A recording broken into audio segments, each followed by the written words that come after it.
ദൈവനാമത്തിന് മഹത്വം ഉണ്ടാകുമാറാകട്ടെ. ഇന്ന് വരെ യൂപ്പാൻ ദൈവം തന്ന ഉപകാരങ്ങളെ ഓർത്ത് സ്തോത്രം ചെയ്യാം. ഞാൻ കുര്യൻ എം ചാക്കോ. ചില വർഷങ്ങൾക്ക് മുമ്പ് എനിക്ക് വാഹനാപകടമുണ്ടായി. അല്പം പ്രയാസമുള്ള ദിവസങ്ങളായിരുന്നു അത്. പല ദിവസങ്ങളിലെ ആശുപത്രിവാസത്തിന് ശേഷം വീട്ടിൽ വിശ്രമിച്ചു. മാസങ്ങൾക്ക് ശേഷം സ്വന്തമായി എഴുന്നേൽക്കാൻ ആയ ദിവസം നിൽക്കുവാൻ ശ്രമിച്ചു. വലതുകാൽ നിലത്ത് ഉറയ്ക്കുന്നില്ല. വല്ലാത്ത വേദനയും കടച്ചിലും തന്നെ.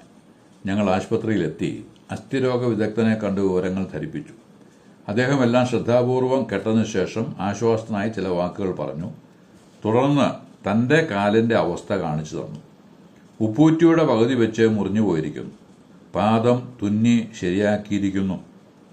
എന്റെ ആശ്വാസത്തിനായി അദ്ദേഹം നടന്നും കാണിച്ചു. ഒരു മുടന്തൻ നടക്കുന്ന രീതിയിലുള്ള നടപ്പ്. എന്നിട്ട് എന്നോടായി പറഞ്ഞു, താൻ എത്രയോ ഭാഗ്യവാനാണ്. അവയവങ്ങളെല്ലാം അതത് സ്ഥലത്ത് തന്നെ ഉണ്ടല്ലോ. എല്ലാം ശരിയാകാവുന്നതേ ഉള്ളൂ. അദ്ദേഹം പറഞ്ഞതുപോലെ ദൈവാനുഗ്രഹത്താൽ എല്ലാം ക്രമേണ ശരിയായി വന്നു. ഡോക്ടർ അദ്ദേഹത്തിന്റെ അവസ്ഥ വ്യക്തമാക്കി വിവരിച്ചപ്പോൾ എന്റെ വൈകല്യം പകുതി മാറി. അത്രയൊന്നും എനിക്ക് അനുഭവിക്കേണ്ടി വന്നില്ലല്ലോ എന്നതോർത്ത് ആശ്വാസവും പ്രാപിച്ചു. ജീവിതത്തിൽ ഐശ്വര്യവും സമ്പൽ സമൃദ്ധിയും മക്കളുടെ ഉയർച്ചയും ഉദ്യോഗലബ്ധിയും എല്ലാം ദൈവാനുഗ്രഹങ്ങളാണ് എന്ന് പറഞ്ഞാൽ അത് ഏവർക്കും മനസ്സിലാകുന്ന കാര്യമാണ്. എന്നാൽ രോഗങ്ങളും ദുഃഖങ്ങളും പ്രിയപ്പെട്ടവരുടെ വേർപാടും സാമ്പത്തിക തകർച്ചയും എല്ലാം ദൈവാനുഗ്രഹങ്ങളാണ് എന്ന് പറഞ്ഞാൽ പലർക്കും മനസ്സിലാക്കാൻ പ്രയാസമാണ്. അവ ദൈവത്തിന്റെ സന്ദേശം നമ്മെ അറിയിക്കുന്നതിനുള്ള ദൂതന്മാരാണ് എന്ന് നാം മനസ്സിലാക്കണം. കായികവും മാനസികവും ആത്മീയവുമായ അനുഗ്രഹങ്ങൾ നിറഞ്ഞു തുളുമ്പുന്ന സുരക്ഷിതത്വ ജീവിതമാണ് എല്ലാവരും ആഗ്രഹിക്കുന്നത്. അതുകൊണ്ട് കഷ്ടതകളും വേദനകളുമാകുന്ന സന്ദേശവാഹകരെ സ്വാഗതം ചെയ്യുവാൻ അനേകർക്കും കഴിയുകയില്ല. കഷ്ടാനുഭവങ്ങളിലൂടെ കടന്നു പോകുമ്പോൾ താൻ എന്തെല്ലാം നല്ല കാര്യങ്ങൾ ചെയ്തു, എന്നിട്ടും എനിക്ക് ഇങ്ങനെയാണല്ലോ ദൈവം വരുത്തിയത് എന്നോർത്ത് നിരാശപ്പെടുന്നവരാണ് അധികവും. മറ്റുള്ളവരുടെ ദുഃഖാനുഭവങ്ങളിൽ പങ്കുചേരുവാൻ നമുക്ക് സാധിക്കണമെങ്കിൽ അങ്ങനെയുള്ള അനുഭവങ്ങളിലൂടെ നാം കടന്നു പോകണം. ഒരാളെ ഡ്രൈവിംഗ് പഠിപ്പിക്കണമെന്നുണ്ടെങ്കിൽ നാം ഡ്രൈവിംഗ് നന്നായി പഠിച്ച ആളായിരിക്കണം എന്നത് തർക്കമറ്റ സംഗതിയാണ്. ഏട്ടിലെ പശു പുല്ല് തിന്നുകയില്ലല്ലോ. അതുപോലെയാണ് ഏത് കാര്യവും. നമ്മുടെ അന്തസത്തയിലുള്ള ദൈവവിശ്വാസത്താൽ ഉളവാകുന്ന രൂപാന്തരം കൊണ്ട് മാത്രമേ വേദനകളെയും കഷ്ടതകളെയും ദൈവാനുഗ്രഹമായി കാണുവാനുള്ള ആത്മീയ നിലവാരം നമുക്കും ഉണ്ടാകും. എബ്രായ ലേഖനം 12:3 ഇപ്രകാരം പറയുന്നു, നിങ്ങളുടെ ഉള്ളിൽ ക്ഷീണിച്ചു മടുക്കാതിരിപ്പാൻ പാപികളാൽ തനിക്ക് നേരിട്ട ഇങ്ങനെയുള്ള വിരോധം സഹിച്ചവനെ ധ്യാനിച്ചുകൊള്ളുവീൻ എന്ന്. ഏത് കാലത്തുമുള്ള മനുഷ്യന് നല്ല മാതൃക വച്ചിട്ട് പോയിട്ടുള്ളത് യേശു കർത്താവാണ്. ആ മാതൃക പിൻപറ്റിയിട്ടുള്ള ആരും നിരാശ ചുഴിയിൽ അകപ്പെട്ടിട്ടില്ല. ചുഴികളിൽ നിന്ന് കരകയറിയിട്ടേയുള്ളൂ. അത് സാധിക്കണമെങ്കിൽ ഒന്നാമതായി കർത്താവായ യേശുവിനെ ധ്യാനിച്ചുകൊള്ളുവിനെന്ന് പറഞ്ഞിരിക്കുന്നു. ഇതെങ്ങനെ സാധിക്കും? തന്റെ ജീവചരിത്രം വായിച്ച് ഗ്രഹിച്ചെങ്കിൽ മാത്രമേ അത് സാധിക്കൂ. ആ ജീവചരിത്രമാണ് സുവിശേഷങ്ങളിലുള്ളത്. അങ്ങനെയെങ്കിൽ അത് 4 പേർ എഴുതുവാൻ ആവശ്യമെന്ത്? 4 പേർ എഴുതിയെങ്കിലും ഒരാളുടെ എഴുത്ത് പ്രസിദ്ധീകരിച്ചാൽ പോരായിരുന്നുവോ? ഈ കാര്യം വിശകലനം ചെയ്യുമ്പോൾ വയനാട്ടിലെ കുരുമുളക് വള്ളിയുടെ കാര്യം ഓർമ്മയിൽ വരും. കേരളത്തിലെ ഏറ്റവും നന്നായി കുരുമുളക് ഉണ്ടായ സ്ഥലമാണ് വയനാട്. കുരുമുളക് ചെടിയുടെ പടർപ്പും ഉയരവും സാധാരണ ജനത്തിന് ഊഹിക്കാവുന്നതിലും മേലെയായിരുന്നു. അതിൽ കുരുമുളക് മൂത്ത് പഴുത്തു തുടങ്ങുമ്പോൾ പറിച്ചെടുത്ത് ഉണക്കിയാണ് വിറ്റിരുന്നത്. കുരുമുളക് പറിക്കുന്നതിന് ഒരാളല്ല ഏണിചാരി കയറുന്നത്. 3 വശത്തു നിന്ന് 3 പേർ കയറിയെങ്കിൽ മാത്രമേ ആ മരത്തിലെ കുരുമുളക് പൂർണ്ണമായി പറിച്ച് താഴെ ഇറങ്ങുവാൻ കഴിയുമായിരുന്നുള്ളൂ. അത്ര ചുറ്റളവിലും ഉയരത്തിലും ഉള്ളതായിരുന്നു ആ ചെടി.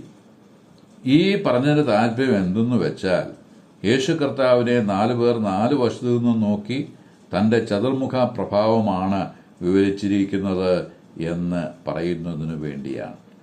മത്തായി സുവിശേഷകൻ നോക്കിയപ്പോൾ രാജാവായി പിറന്ന യേശുവിനെയാണ് കണ്ടത്.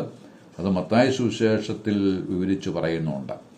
മർക്കോസ് സുവിശേഷകൻ നോക്കിയപ്പോൾ യജമാനെ പ്രസാദിപ്പിക്കുവാൻ വിശ്രമമില്ലാതെ ശുശ്രൂഷ ചെയ്യുന്ന ഒരു ദാസന്റെ ചിത്രമാണ് യേശുവിൽ കണ്ടത്. അത് താൻ തൻ്റെ സുവിശേഷത്തിൽ വിവരിച്ചിട്ടുമുണ്ട്. വൈദ്യനായിരുന്ന ലൂക്കോസ് നോക്കിയപ്പോൾ അരോഗദൃഢഗാത്രനായ ഒരു മനുഷ്യനെ കണ്ടു. മനുഷ്യന് മാതൃകയാക്കുവാൻ കൊള്ളാവുന്ന യോഗ്യനായ പുരുഷൻ. ലൂക്കോസ് തൻ്റെ സുവിശേഷത്തിലൂടെ നല്ലൊരു മനുഷ്യനെ വിവരിക്കുന്നുണ്ട്. യോഹന്നാൻ നോക്കിയപ്പോൾ യേശുക്രിസ്തുവിൽ തൻ്റെ സമ്പൂർണ്ണ ദൈവത്വമാണ് കണ്ടത്. യോഹന്നാന്റെ സുവിശേഷം യേശു ദൈവമാണ് എന്ന് വിളിച്ചു പറയുകയാണ്. ഈ നിലയിൽ ഈ ശിഷ്യന്മാർ 4 വശത്തു നിന്ന് നോക്കി 4 വശവും മനസ്സിലാക്കി യേശു ക്രിസ്തുവിനെ സുവിശേഷങ്ങളിൽ വരച്ച് കാണിച്ചിരിക്കുന്നു. യേശുവിനെ ധ്യാനിക്കുക എന്ന് പറഞ്ഞാൽ ഈ 4 വശവും മനസ്സിലാക്കി തൻ്റെ ഭരണത്തിന് കീഴിലേക്ക് വന്ന് എൻ്റെ കർത്താവും എൻ്റെ ദൈവവും ആയവനെ അംഗീകരിച്ച് കീഴ്പ്പെടുക എന്നാണ് അർത്ഥം. അങ്ങനെ കീഴ്പ്പെടുന്നവർക്കുള്ള മാർഗനിർദ്ദേശങ്ങൾ പലതുണ്ട്. അതിൽ ചിലതാണ് എബ്രായർ 12 ഉള്ളത്. അതിൽ പ്രധാനം യേശുവിനെ നോക്കി ജീവിക്കുക എന്നതാണ്.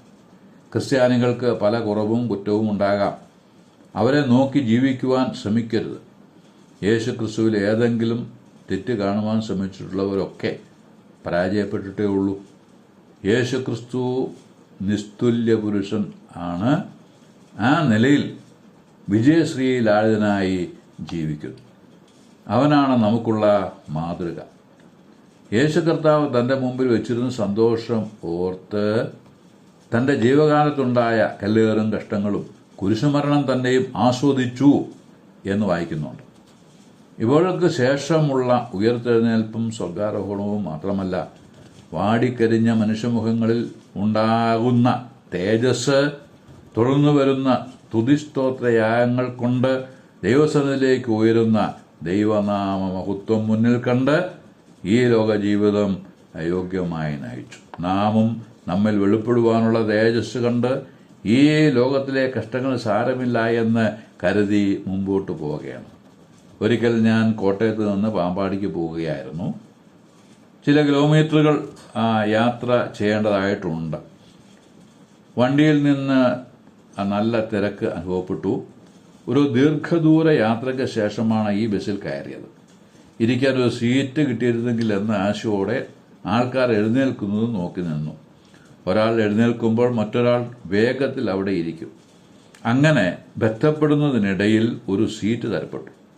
കിട്ടിയിടത്ത് സ്തോത്രം പറഞ്ഞ് ഇരുന്നതിനു ശേഷം പുറത്തേക്ക് നോക്കിയപ്പോൾ എനിക്ക് ഇറങ്ങേണ്ട സ്ഥലത്താണ് ബസ് നിർത്തിയിരിക്കുന്നത്. തുടർന്ന് പുറത്തേക്ക് ഇറങ്ങുവാനുള്ള ബദ്ധപ്പാട് പറയാതിരിക്കുന്നതാണ് ഭേദം. ഇതെന്തിനു പറഞ്ഞു എന്ന് ചോദിച്ചാൽ, മുകളിൽ നമുക്കായി റിസർവ് ചെയ്തിട്ടുള്ള സീറ്റ് മുന്നിൽ കണ്ട് ജീവിച്ചാൽ ആ യാത്ര ഭാരമുള്ളതാകില്ല എന്ന് മാത്രമല്ല, വേഗത്തിൽ അവിടെ എത്തി എന്ന തോന്നലുമുണ്ടാവും. മറിച്ച് ഉദാസീനനായാൽ മടിയും മടുപ്പും അനുഭവപ്പെടും. ആകയാൽ അരകെട്ടിയും വിളക്ക് കത്തിയും കൊണ്ട് എപ്പോഴും ആയിരിക്കാൻ ഇടവരട്ടെ. 3-ാമതായി, അപമാനം അലക്ഷ്യമാക്കി ക്രൂശിനെ സഹിച്ചു. ഇത് എന്തൊരു കുരിശ്! പലരും അങ്ങനെ പറയുന്നത് കേട്ടിട്ടുണ്ട്. ഇതൊന്നും കുരിശല്ല, പരീക്ഷകൾ മാത്രം. നമ്മുടെ ജീവിതത്തിലെ വലിയ കുരിശ് കർത്താവ് ചുമന്നു കഴിഞ്ഞു. നാം ഇനി മരക്കുരിശ് ചുമക്കേണ്ട. പരീക്ഷ സഹിക്കുന്ന മനുഷ്യൻ ഭാഗ്യവാനെന്ന് യാക്കോബ് പറയുന്നു. പരീക്ഷ കഴിഞ്ഞാലല്ലേ ക്ലാസ് കയറ്റം ലഭിക്കൂ. എത്ര പരീക്ഷ എഴുതുന്നുവോ അത്രയും ഉയർന്ന സ്ഥാനത്ത് എത്താം. പരീക്ഷയെ പേടിച്ച് വനിപിടിച്ച് കിടന്ന ആരും എങ്ങും എത്തിയിട്ടില്ല എന്നതോർക്കണം. സഹിക്കാവുന്നതിനും മീതെ പരീക്ഷ അയക്കുന്നുമില്ല. സിലബസിൽ പെടുന്നതേ ചോദിക്കൂ എന്ന സാരം. ആകയാൽ പരീക്ഷ സഹിച്ച് മുന്നേറുക. 4-ാമതായി, ദൈവസിംഹാസനത്തിൻ്റെ വലതുഭാഗത്ത് യേശു ഇരുന്നു. അപമാനം അലക്ഷ്യമാക്കി ക്രൂശിനെ സഹിച്ച് ജയവീരനായി ഉയർത്തെഴുന്നേറ്റവൻ ദൈവസിംഹാസനത്തിൻ്റെ വലതുഭാഗത്ത് ഇരുന്നതുപോലെ നമുക്കും ഒരു വിശ്രാമം ശേഷിച്ചിട്ടുണ്ട്. ഈ ലോക ജീവിതത്തിന് അപ്പുറം പരീക്ഷകൾ കഴിഞ്ഞ് പ്രലോഭനങ്ങളില്ലാത്ത ആ നിത്യനാട്ടിൽ നമുക്കായി റിസർവ് ചെയ്തിട്ടുള്ള സീറ്റിൽ നമ്മെ ഇരുത്തി മാനിക്കുന്ന ഒരു ദിവസമുണ്ട്.